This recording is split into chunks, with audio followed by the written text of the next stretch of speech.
Bueno, vamos a seguir con el libro de los Efesios. Ya estamos acercándonos al final. Oh. Bueno, en realidad no tanto como el final, porque imagínense que hoy es el sermón número 31 y estamos empezando el capítulo 5. Sí. No hay prisa. No hay prisa. Aunque algunos me regañan por ahí de vez en cuando. Pero bueno, si me regañan porque predico la palabra, como dice Pablo, la divido exactamente, entonces eso es una buena crítica, ¿verdad que sí? Bueno, entonces estamos en el capítulo 5 del libro de los Efesios y Pablo nos continúa exhortando que debemos vivir una vida digna de nuestra posición en Cristo. Muchos pensarían que Pablo está haciendo un corte aquí, pero sin embargo está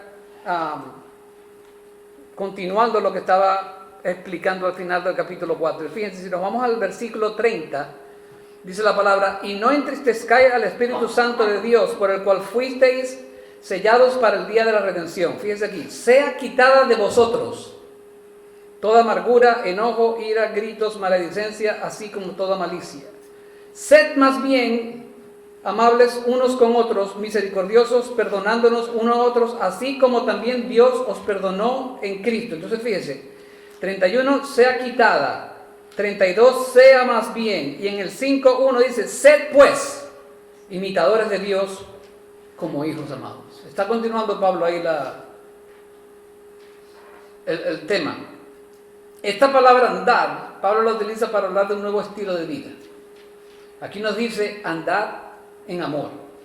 Si usted va al versículo 8, dice: andad como hijos de la luz.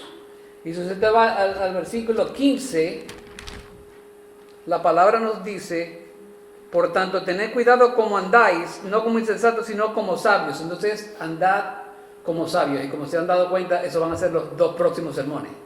Andad como hijos de la luz y andad como sabios. Pablo entonces nos exhorta a imitar a Dios. Pablo no nos está invitando a inventar nuestra vida. Él nos está invitando a seguir el patrón que Jesús ha trazado para nosotros. Fíjense bien, ahí la estructura griega está escrita de tal manera que solo debemos imitar a Dios en ciertos momentos. Perdón, que no solo debemos imitar a Dios en ciertos momentos, sino que debemos imitarlos permanentemente. ¿Me explico? Debemos imitar a Dios permanentemente. Por supuesto, para el hombre esto es una situación imposible, ¿sí o no? Porque no somos Dios ni somos perfectos como Él.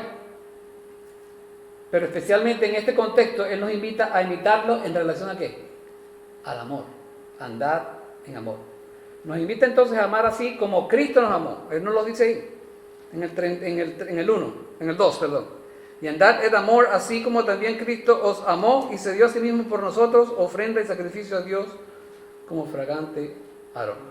Mire, y este tema de andar en amor no es algo indiferente a la Biblia. Juan nos dice en el capítulo 4, versículos 16 al 17, dice lo siguiente. Y está hablando también de ser imitadores de Dios. Y nosotros hemos llegado a conocer y hemos creído el amor que Dios tiene para nosotros. Dios es amor, y el que permanece en amor permanece en Dios y Dios permanece en él. En esto se perfecciona el amor en nosotros, para que tengamos confianza en el día del juicio, pues como Él es, así somos también nosotros en este mundo. A pesar de que nosotros no podemos ser exactamente como Dios aquí en esta tierra, ese es el estándar. Debemos caminar como Jesucristo caminó. ¿A la perfección? No. Pero ese es el estándar. Ese es el estándar. También podemos observar cómo Pablo ha venido entretejiendo este tema del amor en la epístola. Fíjese. En el capítulo 1 nos dice que fuimos predestinados ¿en qué? En el amor. En el capítulo 2 nos dice que por causa del gran amor con que nos amó, aun cuando estábamos muertos en nuestro delito, nos dio vida juntamente con Cristo. En el capítulo 3 nos dice: arraigados y cimentados en amor, seamos capaces de conocer el amor de Cristo que sobrepasa el conocimiento. ¿Y qué significa todo esto? Esto significa que nuestra posición en Cristo se basa ¿en qué? En el amor de Dios. Porque si Dios no nos hubiera amado, no hubiera enviado a su Hijo a la cruz del Calvario, ¿sí o no? Entonces, todo es basado en el amor de Dios. Y por eso Pablo nos dice en este capítulo, andad en amor. Escuche esto, lo cual debería ser característico de cada cristiano. Un cristiano que no ama, ¿usted cree que se puede llamar cristiano?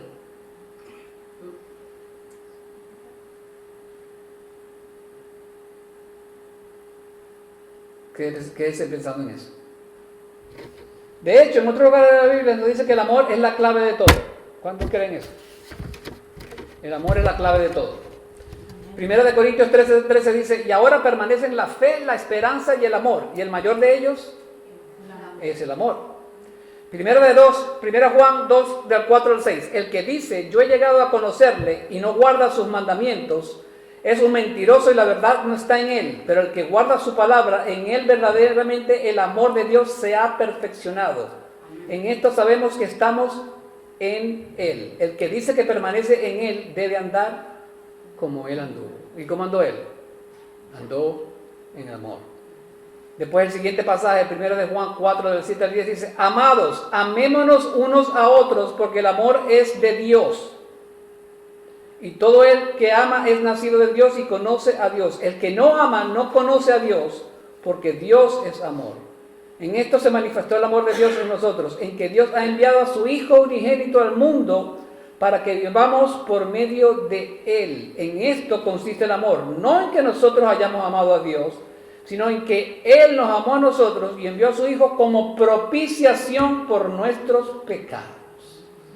Propiciación, una palabra bien grande. El pastor Niall estaba predicando en el libro de los Romanos y estaba hablando de tres palabras, de la palabra justificación, de otra palabra y de la palabra propiciación. ¿Qué significa propiciación? Significa que darle la satisfacción a Dios. Porque por eso es que Jesucristo es la propiciación por nuestro pecado, porque cuando nuestro pecado cayó sobre la cruz en Jesucristo, eso propició a Dios, le satisfizo la ira de Dios.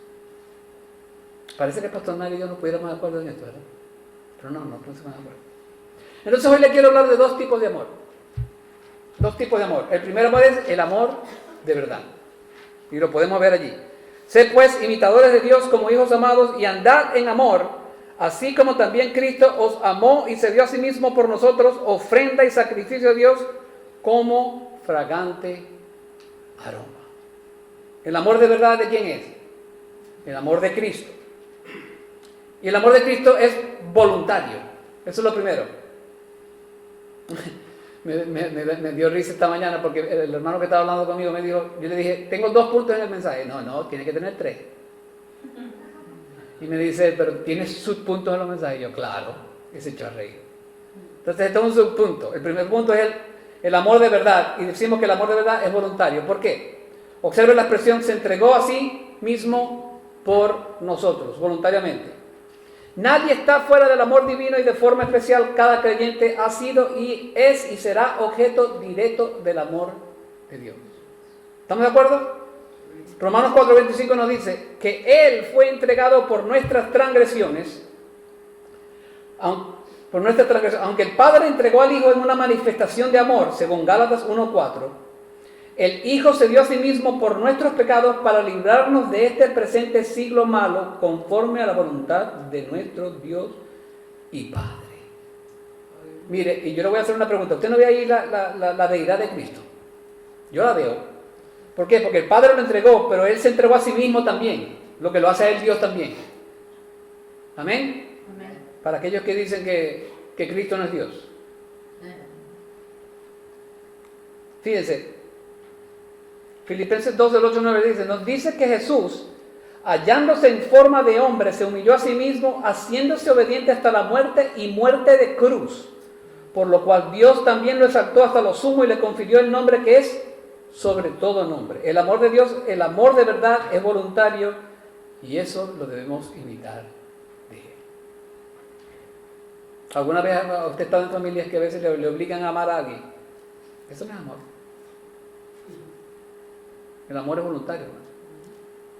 Yo me acuerdo cuando estaba creciendo en la fe me decían, el amor es una decisión. ¿Se acuerdan de eso? Como dice, no, que es una emoción. Sí, una emoción también, pero es una decisión también. Por eso que cuando decimos, yo me voy a decidir de casar con mi esposa, te comprometiste, ahí te quedas. Por eso que mucha gente anda el divorcio lo toma como que, no, el divorcio tiene que tener sus razones bíblicas.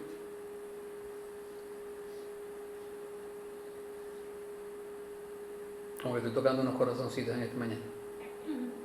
El amor de verdad es voluntario. El amor de verdad es sacrificial. Fíjese la expresión, ofrenda y sacrificio a Dios. ¿Es el amor sacrificial? Usted lo puede ver en su vida, con sus hijos, ¿sí o no? Amor con sacrificio significa que nosotros perdonamos cuando la situación se pone difícil. Amor con sacrificio significa que servimos sin importar, aunque sea un inconveniente. Y amor sin sacrificio significa que cuando damos, que damos sin esperar nada a cambio. O sea que no somos egoístas. Amar a alguien es poner a esa persona primero que nosotros mismos, ¿sí o no? Ese es el verdadero amor sacrificial. ¿Estamos amando sacrificialmente a todos aquellos que están a nuestro alrededor? Por allá me dicen, no. Miren, me pasó algo interesante en el trabajo, porque una muchacha se enfermó y me dijo, Juan, mira, puedes trabajar conmigo, por mí. Yo generalmente no trabajo más de 8 horas, pero bueno, en realidad me dieron un día. Esas fueron mis 8 horas. Y había un señor que gastó como $300 en una compra y solamente tenía 80 en cash porque la tarjeta de crédito no lo recibió. Y en broma el señor me dijo, mira, cuando salga de aquí,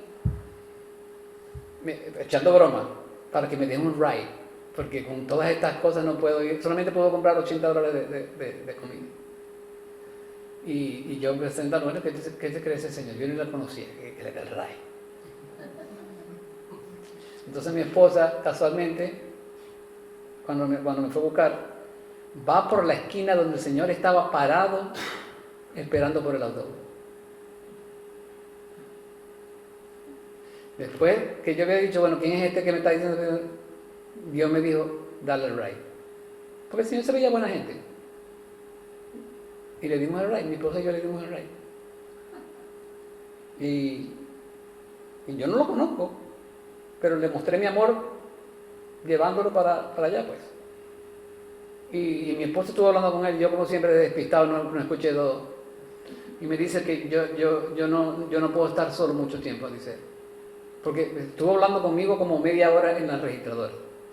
O sea, se sentía solo el Señor. Y yo le dije a veces a mi esposa, a veces a mí me dan ganas de visitar a gente así, para que no se sientan solos, hermano, porque usted no tiene la necesidad de estar solo. Usted puede tener amigos. Y si es un cristiano maduro, usted tiene la audiencia de uno que es Dios. Dios está con usted. Usted no está solo. Pero bueno, en realidad eso no fue un sacrificio, pero cosas así el mundo las puede ver a través de nosotros, si nosotros le permitimos que Dios haga ese trabajo en nosotros. Mire, no estamos llamados a resolver todos los problemas de la gente, pero sí somos llamados a ayudar en lo que podamos. Escuche eso. No estamos llamados a resolver todos los problemas de la gente, porque usted no es Superman, ni es Dios. Pero estamos llamados a ayudar en lo que podamos. Un versículo de la Biblia que prueba esto. Proverbios 3, 27 al 28. No niegues el bien a quien se le debe, cuando esté en tu mano el hacerlo. No digas a tu prójimo, ve y vuelve y mañana te lo daré cuando lo tengas contigo. En otras palabras, hermano, como se lo dije la semana pasada, hermano, yo voy a orar que el Señor le envíe una comprita. ¿Y quién le va a llevar la comprita? Lleve la comprita usted. A menos que no tenga dinero. Entonces, pero mire, hermano, usted haga lo que usted pueda. Porque yo he conocido también personas, tuve una señora que ni siquiera venía a la iglesia, que llamaba pastor, y me llamaba todos los días. Hubo un momento que yo le tuve que decir, señora, ya yo no puedo ayudar más. Y hablé con el pastor Nael, con el pastor Dave, con los pastores de aquí, y digo, sí, tú haces lo que tú puedes.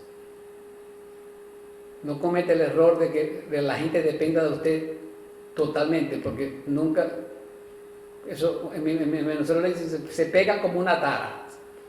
Eso lo tienen en México, en Puerto Rico. Una tara es un animalito de esos que vuelan. La racuaca. Una lapa. Bueno. Pero, y eso no es malo, usted tiene que tener su límite.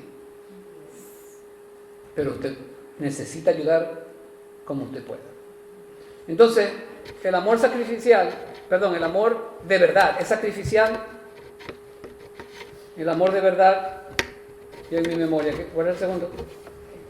Es voluntario, y lo último es el amor de verdad es gratificante. ¿Por qué yo digo eso? Bueno, porque fíjense en el versículo, dice como aroma fragante, ofrenda y sacrificio de Dios como fragante aroma. ¿Sabe dónde viene eso? De Levíticos capítulo 1. Y yo me puse a jugar, a escribir un juego de... ¿Sabes que me gusta jugar con las palabras? Si sacrificar un novillo sin defecto como holocausto era una ofrenda encendida de agradable aroma para el Señor. Si sacrificar un cordero sin defecto como holocausto era una ofrenda encendida de agradable aroma para el Señor. ¿Le dije cordero 2 veces? Si sacrificar un novillo sin defecto como holocausto era una ofrenda encendida de agradable aroma para el Señor. Si sacrificar tórtolas o pichones como holocausto era una ofrenda encendida de agradable aroma para el Señor. ¿Cuánto más el unigénito del Padre sería una ofrenda encendida de agradable aroma para nuestro Dios, hermano?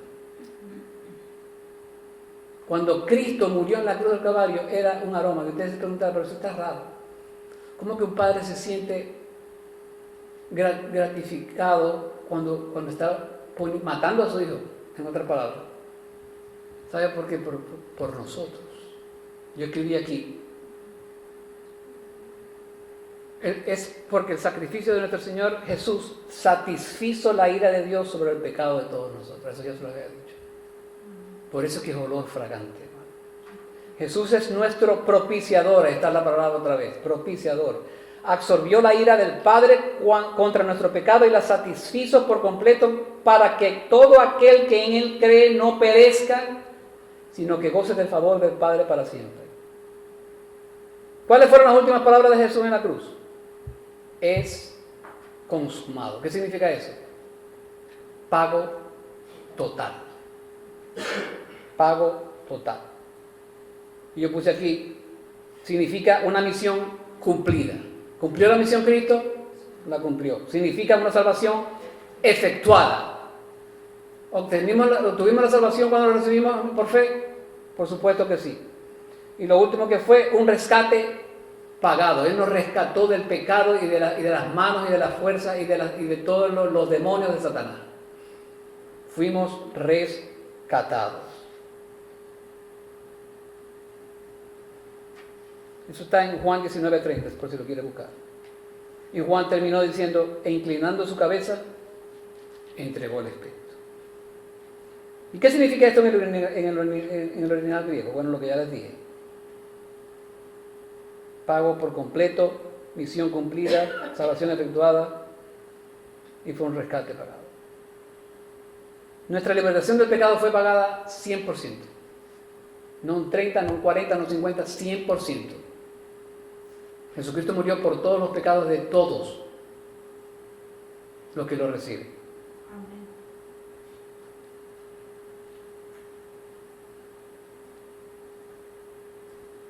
Cuando vamos a las personas, esta acción debiera ser como un aroma fragante que no solo agrada a Dios, sino a la gente que lo recibe. Eso es lo que quiere decir Pablo, que andemos en amor y por donde quiera que nosotros pasemos, dejemos un aroma fragante. ¿Y cuál es el problema? Que a veces pasamos y lo que damos es una pudrición. Debemos dejar un aroma fragante cuando caminamos, ¿verdad? Porque ¿quién quiere estar con un podrido y uno que huele mal? Nadie. Y eso nos lleva al segundo punto.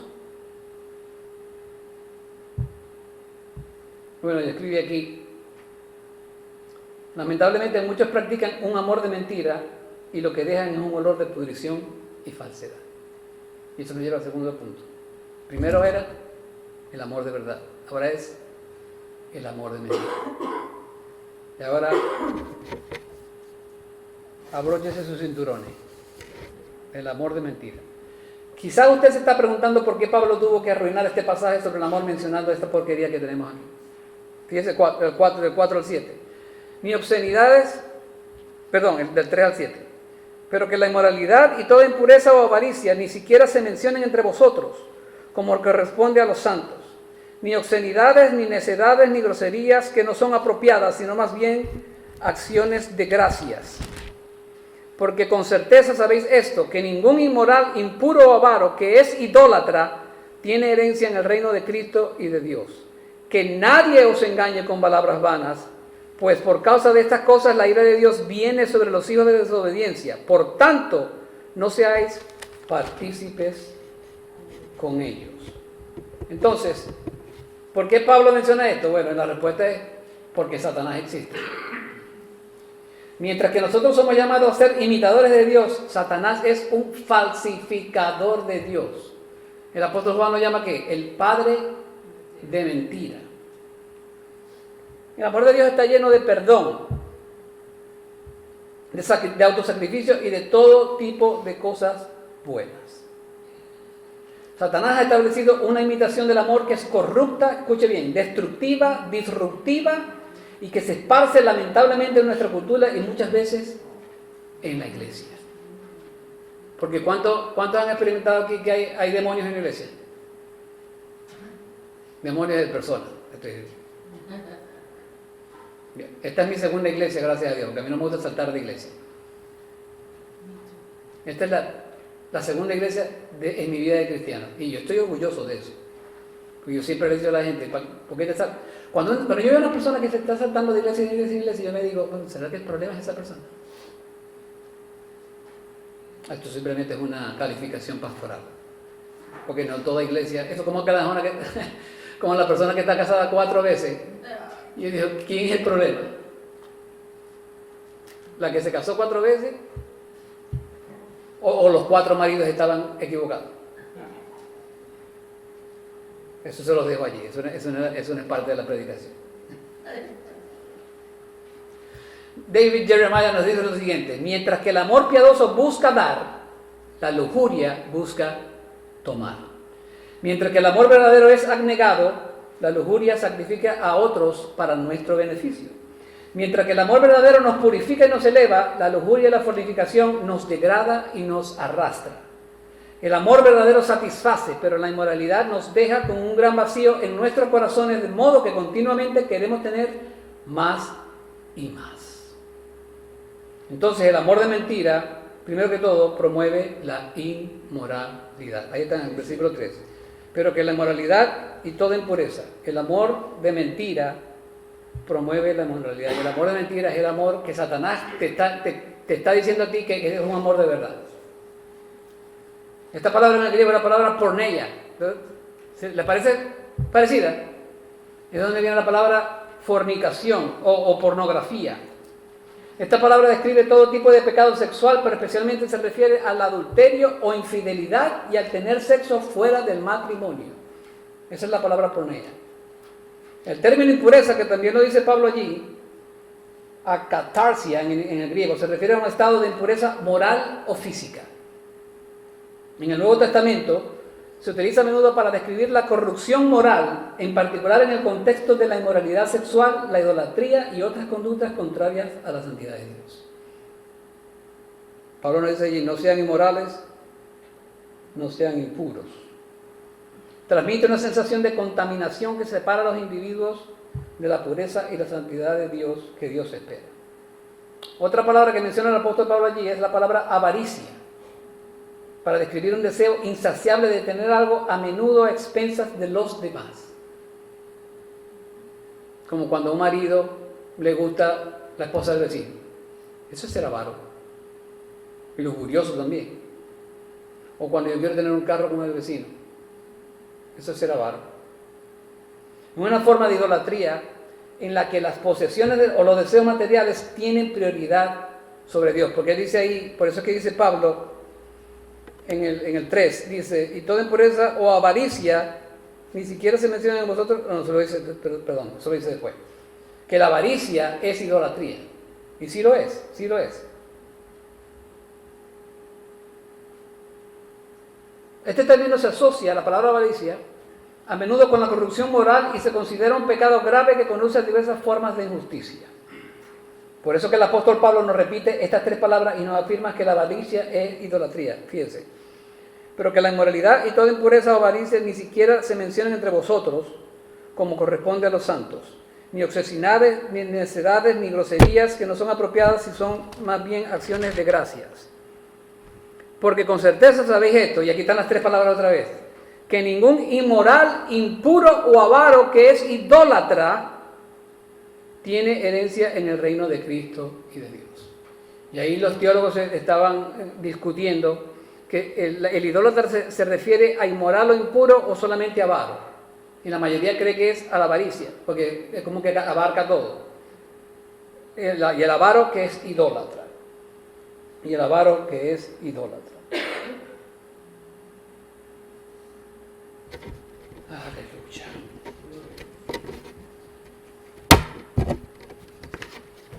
Todo lo que toma prioridad sobre Dios, ¿qué es? Idolatría. Eso es correcto. Su relación con Dios es lo primordial en su vida. Cuando usted permite que algo en su vida sea más importante que Dios, usted está cayendo en el pecado de la idolatría. Mira, sea su madre, sea su padre, sean sus hijos, si son más importantes que Dios, es un idólatra. Yo estoy hablando de su relación con Dios. Yo no estoy hablando de venir a la iglesia ni de un ministerio. Su relación con Dios. Cuando su relación con sus hijos, o con su esposa o con su esposo tiene la prioridad sobre su relación con Dios, entonces usted es un idólatra. Usted no es un idólatra si de pronto su esposo está en el hospital y deja de ir al servicio. Eso no lo hace un idólatra, porque tiene que estar con su esposo. Pero su relación con Dios siempre tiene que ser primero que toda otra relación. ¿Está de acuerdo conmigo? Amén. Ah, bueno, así me gusta, que me amén. Siempre y cuando esté correcto, ¿verdad?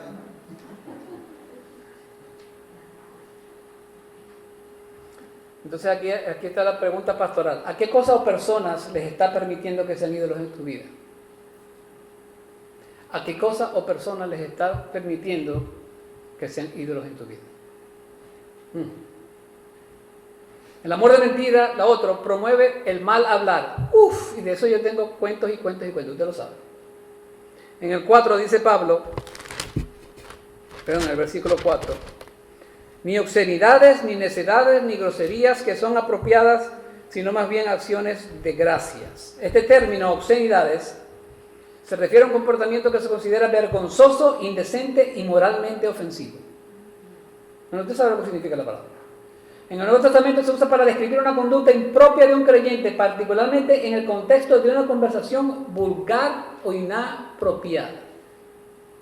En nuestro hablar no deberían haber obscenidades, ni deberían haber nada, a menos que la quiere explicar y la tiene que decir, pero muchas veces yo no la quiero decir. Mire, ¿sabe lo que a mí me destroza el corazón? Cuando ponen la F-word en el inglés con el nombre de Jesús. Effing Jesus. Eso a mí me destroza el corazón. Porque esa F-word yo creo que es la palabra más fea en inglés. Y combinarlo con Jesús como que no, eso es la idolatría la maldición más grande que yo he visto en mi vida. Eso es una obscenidad buena o malísima. Este término necedades, el otro término, se refiere al hablar sin sentido, tonto o carente de sabiduría. Se utiliza para describir conversaciones o palabras triviales, frívolas o carentes de contenido significativo. O sea, en otras palabras, que nuestra conversación sea que nos alimente con los unos a los otros. Este término tiene una connotación negativa, advirtiendo a los creyentes que no se involucren en ese tipo de conversación. Y por último, el apóstol Pablo tiene las groserías. Esto se refiere a bromas groseras o inapropiadas. ¿Cuántos han hecho lo que llaman chistes rojos? Aquí nos está diciendo la palabra que no. Se utiliza para describir una conversación que no es propia de un cristiano, centrándose en el humor que es moralmente cuestionable y ofensivo. El apóstol nos motiva entonces a utilizar nuestra boca para darle gracias a Dios, porque ahí lo dice, ni obscenidades, ni necedades, ni groserías que no son apropiadas, sino más bien acciones de gracia. Eso es lo que tenemos que hacer, darle gracias a Dios, darle adoración a Dios. Ese es el contrapunto.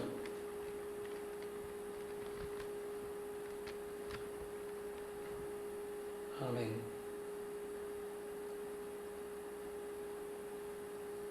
Entonces el apóstol Pablo nos dice que utilicemos nuestra boca para darle gracias a Dios por su benevolencia.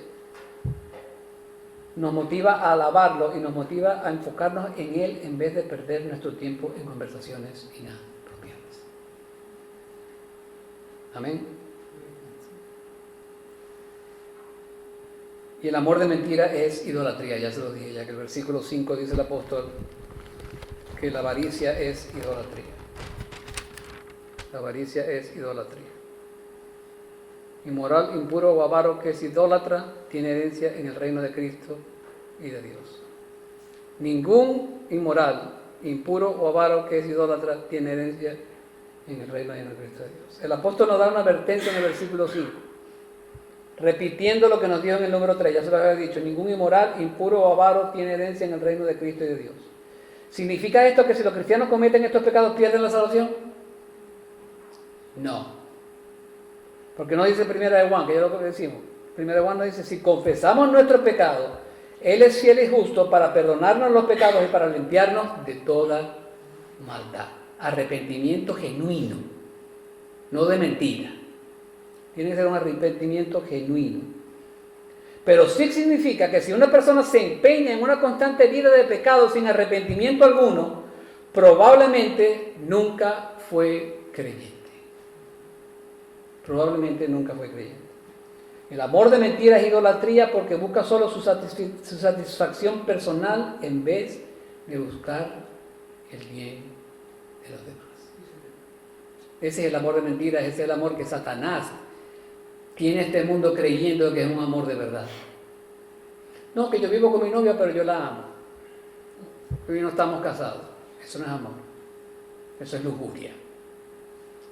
No, que nos metimos a vivir juntos para ver cómo funciona la cosa y después nos casamos. No. Mire, yo he conocido gente que ha vivido juntas y se han convertido y se han separado, se casan y vuelven a estar juntos. ¿Qué le parece eso como testimonio? Increíble, ¿verdad? Eso es mucho trabajo. Pero lo hacen porque aman a su Dios. Quieren dar un testimonio por Él. Y para terminar, los versículos 6 y 7, dice la palabra, que nadie os engañe con palabras vanas, pues por causa de estas cosas la ira de Dios viene sobre los hijos de desobediencia. Por tanto, no seáis partícipes con ellos. Porque antes era tiniebla, perdón, ya me decía el 8, perdón. Entonces, conclusión, no te dejes engañar. No te dejes engañar. ¿Cuáles cosas? Bueno, vamos a leer el 6. Que nadie os engañe con palabras vanas, pues por causa de estas cosas, ¿cuáles son esas cosas? Bueno, esas cosas son la inmoralidad, la impureza, la avaricia, la idolatría, las obscenidades, las necedades y la grosería. Esas son las cosas. Que por esas cosas la ira de Dios viene sobre los hijos de desobediencia. Sobre los hijos de desobediencia. No dejes que el mundo te haga creer que estas cosas son normales y que nosotros estamos exagerando. Porque ¿cuántas veces le han llamado a usted exagerado? No, que te lavaron la cabeza, que tú estás loco. Yo se lo dije, se lo vuelvo a repetir, como el chiste. Cuando yo me convertí, el Señor me cambió el vocabulario inmediatamente. Me llamaban loco, me llamaban hipócrita, porque yo decía muchas palabras insolentes. Este texto me tocaba a mí cuando yo era, me lo debieron dar a mí cuando yo era inconverso. Pero no, el Señor me lo cambió así. Me lo cambió así. La gente que hace estas cosas está haciendo todo lo contrario a lo que es el amor de verdad. ¿Qué es el amor? El amor es paciente, es bondadoso, el amor no tiene envidia, el amor no es jactancioso, no es arrogante, no se porta indecorosamente, no busca lo suyo, no se irrita, no toma en cuenta del mal recibido, no se regocija de la injusticia, sino que se alegra con la verdad. Todo lo sufre, todo lo cree, todo lo espera, todo lo soporta. El amor nunca deja de ser. Usted escucha ese penúltimo versículo.